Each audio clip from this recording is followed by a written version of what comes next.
Good evening mga kababayan, this is Chan sa Magsakanggala. So tag-ulan ngayon, uso ang sipon, uso ang ubo, at ang mga lagnat. And then, mas maganda na meron kayong lunas sa bahay nyo. Siyempre, sarili nating produkto to. Nasubukan na namin to sa 3 years old na bata. At sumasabay yung plema sa pagdumi niya. So nalulusaw ng lunas yung plema ng bata na isasabay sa pagdumi. And then sa matinding ubo, yes, subok na rin ang lunas. Very effective. Bukod sa naki-cleanse ng bituka natin, nagdi-detox ng katawan natin, pati yung plema, kaya niyang tunawin. And then mga kababayan, remind ko lang kayo, malapit nang i-release, malapit na natin ilabas, yung sarili nating mga sabon. Yan. Meron tayong 3 sabon dito.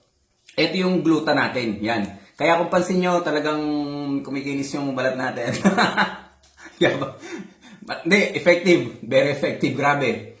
Basta produkto ng Pinoy Farmer Channel, mga kababayan, sigurado yan. Sure pa to sa 100%. Yan, pampaputi natin. And then meron din tayo sa mga skin problem kasi usually talaga mga problema sa balat talaga yung mga nagiging na-encounter lalo na mga magsasaka, mga skin problem. O pinapakita, flawless. Pinapakita talaga yung kutis no? So yun, meron din tayo ritong oatmeal. Yan. Natural lahat yan para sa mga skin problem. And then ito skin problem din to, gawa sa malunggay. Yan. Very soon, ilalabas na natin tong 3 malulupit na sabon natin. Matitindi to mga kababayan, very effective. Ingat kayo mga kababayan, ako si Chance at ako Magsasakanggala.